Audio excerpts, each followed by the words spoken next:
Hey everyone, welcome to the best, it's Bring Your Soul to Work. What am I saying? The best podcast ever. I'm here with my wonderful client, Amy Robbins, so that she can share her story and tell her story. Amy, welcome to Bring Your Soul to Work series. Thank you. Glad to be here. Yeah. I'm so delighted to call you a client because as we're going to talk a little bit about, I'll never forget our first conversation that we had. And kind of where things were for you, and it was not pretty. And that was several months ago, and I'm delighted to help share your story with folks who will be listening in and saying, wow, you know, I guess that kick-ass Coach Mo has some good results, but is it going to work for me? I mean, that's basically what I think people's brains are going, well, it's only going to work for people like Amy or whatever. So it's really, to me, it's to help other women get out of situations that are bringing them down, that are not at their level of what they want as contribution and love and joy in their life. So let's just dive right in. And when you and I had that first call on the Clarity call, just give me a little state of the union for that time in your life. What was going on there? Yes. So I was working. I had taken a job that after several weeks was not working out for me, and I had been following your Facebook page for a couple of months, and I was so delighted to be able to talk with you personally. Yeah. You really spoke to me. You spoke to my heart and my mind. So it was really, I was in tears because you really pulled me out of what was a really tense situation and brought it to light. And gave me a lot of hope, a lot of knowing that I was going to get out of this, and that there was opportunity for me, and I needed better, and I could be better. So, so you came at the perfect time for me, because I almost felt like I had hit rock bottom from a professional standpoint. Yeah, and it was kind of sounding like that. So you're in sales, and you're kick-ass in sales, and you lost a job. You lost a job because they downsized. So take us from there. Yeah, so 2017 has been an interesting year. I was laid off in February, and for that exact reason, the company had been purchased. The new company started to make changes, and part of that was doing layoffs. And so I was part of that layoff, unfortunately. Was there for almost 9 years. So it was something that was in the back of my mind that could possibly happen, but I really didn't think I was going to be part of the mix. Yeah. I was actually doing really well from a sales standpoint at the company, so it was quite a shock to me. Yeah. So I got lucky. I got a severance package, and I got great advice, but I really struggled to find that next opportunity that was going to bring me what I wanted from a financial standpoint and from a satisfaction from a career standpoint. So I struggled, and I ended up taking a job in May finally that I was not excited about, but I felt I didn't have a choice. I needed to get back into the workforce. So I did take this work, and it was great for the first couple of weeks, and then it really started to hit me that it was really not a good fit at all for me. And it was devastating personally because I wasn't financially making near the amount of money that I was making at my former job. You were at a six-figure income, and you were hardly even not even making half. Yes, I was at a six-figure income, and so I was down to $60,000 less. It was really hard for me. So when we spoke, I was in that job. I felt very trapped. I didn't know what I could possibly do, and so you really helped to bring me out of that situation of feeling trapped, that situation of feeling hopeless. Knowing that there was more opportunity out there, and I could definitely rise above this. And within a couple of weeks, actually, I found a new job. Yes. It's like Zoom magic. Yeah. And almost the job description seemed to be written for me. I couldn't believe it. It was really uncanny. So I took that job. It still wasn't paying me what I was making, though. Right. And it was quickly, once I took that job, within about 4 weeks, I realized this was also not a good fit for me. Yeah. And it was another situation where I didn't have a choice. I had to leave it. It was a very, very toxic environment. They were asking for more and more and more. That wasn't possible. I was working with people in all time zones of the United States, and from 7 a.m. until 7 p.m. And there just wasn't enough hours in the day, and I couldn't get it all done. So let me just kind of backtrack just a little bit so that I can shed some light on some things that happened along your journey. First thing I want to talk about is job trauma. When you lost your very successful job, working there for 9 years, company gets acquired, and you're just on the list. Boom. Yes. That is an energetic, emotional, mental, even physical. I've lost my job 6 times in my career, so I know that it can literally make you feel sick. Yes. And so I have this word I call job trauma. We're all familiar with. It's been in the news so many years. Post-traumatic stress disorder, PTSD.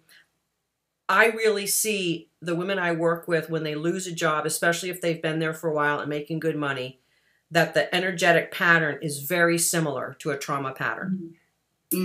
And so what happens? So you're operating kind of like in a high functioning. You're getting stuff done. You're being competent and making a contribution. Your family's doing well because you're bringing money in, and all of a sudden you basically get slammed down to the pavement. And even though there was a severance package, it hurts like hell. I've had some very nice severance packages, and frankly, it hasn't taken the sting away. It helps financially, but you still have this emotional trauma that you go through. So you got into the work I do, and in a couple of weeks, and as you know, we do inner work, core values, mission statement. And you start getting a sense, I'm good at what I do. Yeah, I'm able to do sales, and I'm good, and I'm worthy, and you start to build yourself up from that basically slam on the pavement. I see it all the time.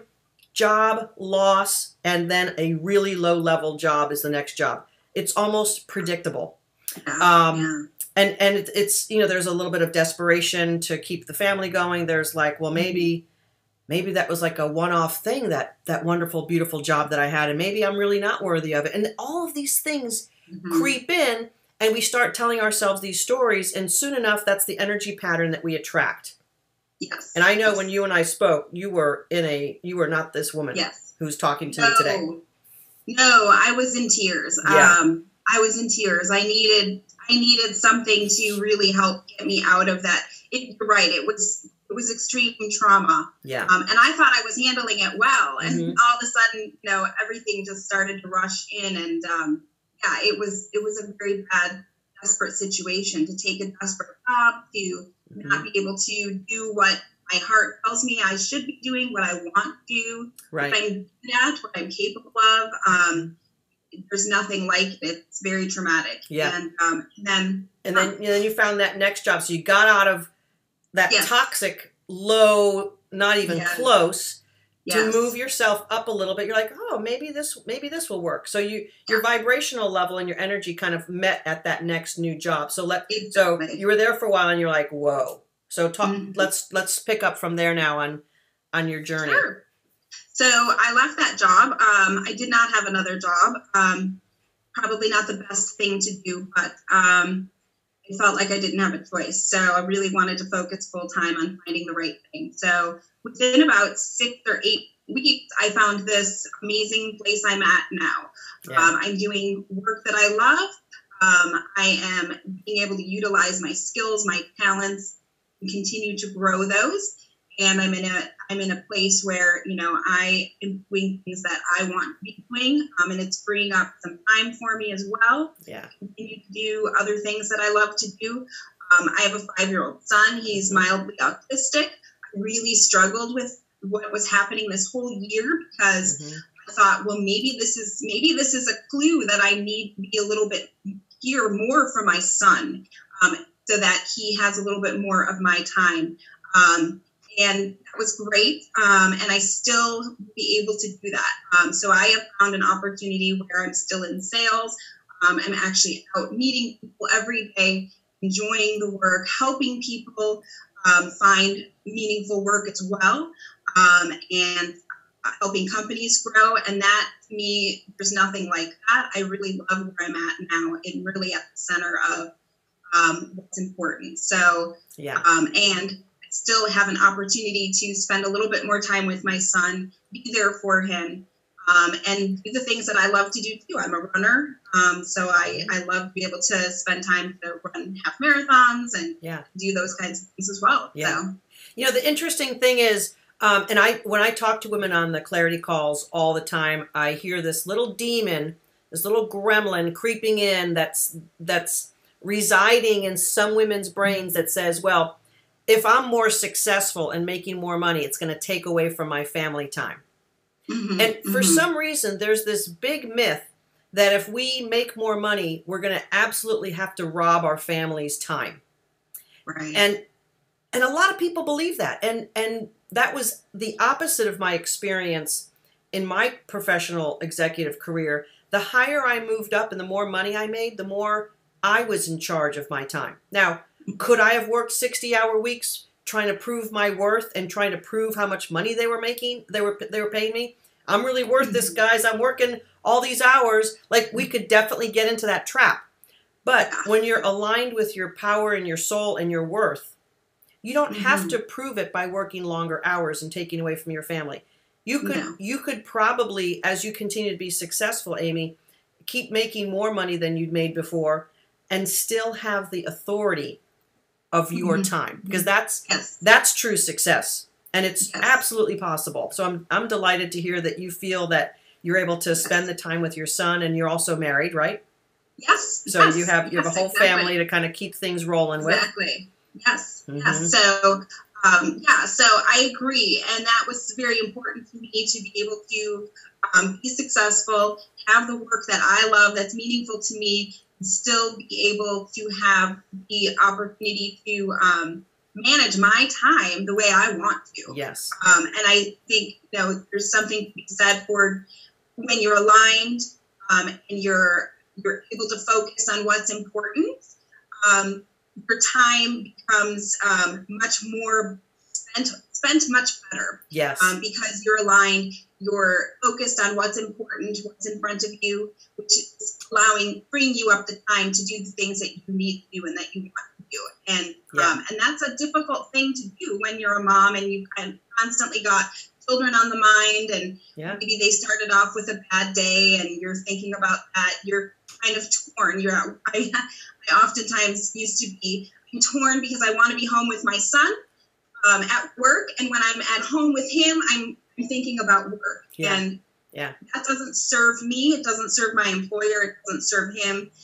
So I've really figured out through your program how to better align myself and keep gremlins at bay so that I am spending my time in the quality state that I need to be in, no matter what role I need to be in. So that takes me to the really like the deepest question, and if you could just talk about, so the external world, the external results moved basically according to plan. You had that interim job that you were like, hell no, this is more of the same. No, I got to break this off because the toxicity, basically I think what you were saying earlier is the toxicity was keeping you stuck in that pattern of I'm not worth it. And this is all I deserve. So you broke that up. Tell me what was going on inside as you were making the journey in the Kick-Ass program and the changes that you are now processing. You just talked about kind of setting boundaries and choosing your time wisely. Talk a little bit more about what transformation happened inside of you. I had a lot of negative self-talk going on, a lot of old tapes playing, old bosses, old, teachers telling me things that I've been remembering for years, and it was time to put those away, and what you call the gremlins, and silence those gremlins, because they're not helpful. They're not helping me make best use of my time or focus or keep me thinking forward and into the future. And that's what's important. I think, closing the door on those things so that you can move forward. was something that I really took to heart, so that I could, I'm 43 years old. It's time to turn away from those things. It's time to, think for myself and think for my future, for my family, for my son, and really start to figure out how I can accomplish what I want to accomplish in life and how I need to move forward. And continuing to let those gremlins take hold wasn't helping. It was not allowing me to move forward. It was keeping me back. So it's a work in progress. I'm constantly telling myself and working on and doing meditations and going back and remembering, how to keep myself moving forward and silence those little voices. But the more I practice it, the more I'm able to more quickly move forward in my own thinking in a positive way. So it sounds to me like you went from being in the back seat of the car of your life to getting into the driver's seat, taking that steering wheel and saying, if this is my life, I got to be in freaking charge of this thing. I mean, enough with all the time pressures and bosses and job pressures. I'm in charge, and I'm going to have the job I want. I'm going to make the money I want. I'm going to use my time the way I want. And I'm going to have the life I want. And yes, 5-year-old beautiful son. I've seen him on your Facebook page, and he's just absolutely adorable. I know we're coming into the holiday season, and some people may be listening to this when it's not the holiday season, but let's just talk about most of us have some patterns and some triggers around the holidays. And one of the things I find to be so amazing is the difference that your alignment can now bring during these really happy times, including offering a different vibrational reality to your son. So talk to me a little bit about what that might feel like for you right now going into the holiday season and feeling, maybe let's just call it, more prepared. I'm focused on what's important. I haven't spent one day in a mall. I haven't been tearing my hair out trying to figure out the perfect gift for everybody, because I know the gifts that are important are the ones that I bring from myself. And my focus this year is less on finding the perfect gift, getting them all wrapped perfectly, and doing all the extracurricular activities. My focus is on really keeping a focus on my son and what's important this holiday season. We are going to church and making sure that God is at the forefront of my mind, and making sure that I'm passing along the traditions to my son without being frazzled. And certainly spending the time with people that are most important to me too, and not trying to visit everybody all the time and pleasing everybody is not going to help anybody. So and I know, just on hearing you say that, that you're going to be more present where you are and how you're spending your holidays. It is so easy to get, I'm kind of using these puns, it's kind of funny, to get wrapped up into what we need to do to make sure people know that we love them, or to feel that we're getting the love we want from people during special times of the year. And it is a unending, never fulfilling rat race of the perfect present, the perfect wrapping, the perfect I'll come to your house, everything perfect. And it's like we have like this, hi, happy holidays, and I hope that you like this present, because if you don't, you're going to hurt my feelings, and then I'm going to be a disaster for the rest of the day, and then I'll overeat and drink too much. I mean, whatever. I mean, but we're not conscious of that, are we, Amy? Now you are living mindfully. Yes, exactly. Yes. And I'm living in the present. So I'm not thinking about, I'm not playing stories in my head from years past that didn't work or weren't going to work. I'm living in the present. I'm living in the moment, and looking to, the future. So I no longer feel like I've got to please everybody. Yes. I no longer feel the pressure that, that other people are putting on me to keep me feeling stressed, feeling anxious. This holiday is about family for me. It's about what's important, and being grateful for what I have and what's coming ahead of me. So that's how we are going to choose to, and it's probably going to be a low key Christmas, but that's the way I like it. We will be surrounded by family. We're not going to be feeling like we've got to do a mad rush of everything at once all the time. So you certainly have a lot of things to both put behind you as we wrap up the year, and also, as you said, as you're being present, to really be grateful for. And as you know, one of the daily success rituals that I have all the kick-ass women do is a ritual of daily gratitude and bragging. So give us a gratitude and give us a brag as you're wrapping up your year.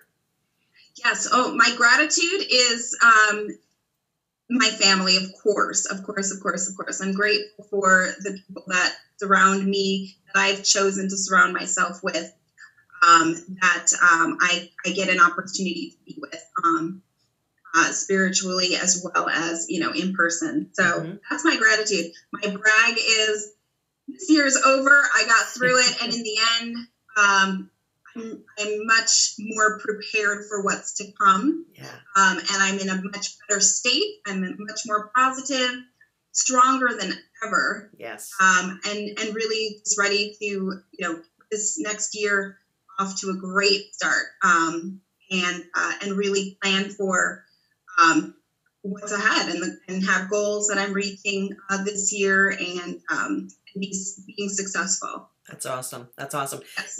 I want to cheer you and acknowledge you, because the critical point of all of this was when you were down in the dumps and down and low, that you still listened to that inner voice that said, Amy, there's something more. This isn't the end for you. Yes. Right. Come forward. Come forward. And we know philosophically that makes us stronger, and you are prepared for anything. And I know in talking with you, and I know in working with you, you are bigger than any problem that you will see going forward. And that's the key to life, being bigger on the inside than anything that could possibly try to throw you off track. What's your half marathon that you're going to be running in 2018? Do you have that planned out? Yes, I do. It's the Indy 500 mini marathon. That sounds so fun. Yes, I have done that a couple years already, and it's really the most fun that I've had, because it surrounds the Indy 500 here in Indianapolis, which is where I'm at, and it's one of the largest half marathons around. So it's a lot of fun. I meet new people all the time. Get an opportunity to see the city in a new way, and I love that. Yeah, and do you get to run the track at the end of it? You do, yeah. Oh, on the entire track, so it's a lot of fun. Yes. Yeah, and that sounds like that might be Memorial Day weekend or something like that around the time of the race, or no? Yeah, it's actually the beginning of May, like the second week of May. So it's still cool enough without being too crazy, and still fun. Oh, so great. Yeah. Well, I have absolutely enjoyed hearing your story again. I've totally enjoyed meeting you and seeing you today. Folks, I got to tell you, in my kick-ass coaching program, it's all basically behind the scenes. We're in group coaching calls and phone calls, and it's just such a delight to see your bright, beautiful, shining, confident face, Amy. And I really wish you and your family all the best, and may you ring out 2017 knowing that you're the hero of your own life, and the role model for your son, and I'm sure a terrific partner for your husband, and just I'm sure your family is looking at you saying, wow, Amy pulled herself out of a really difficult situation this year. So absolutely. Happy holidays, and happy holidays. Have a fantastic 2018, and just cheers to you as you ring out 2017. Yes, thank you. And I'm so grateful for the opportunity to work with you, Mo. You've been amazing. And I can't get enough of your wonderful inspiration and your wonderful advice. I've met so many wonderful ladies in the group as well. So my support group has grown. And it continues to grow, because all of the ladies that you work with are amazing in their own way.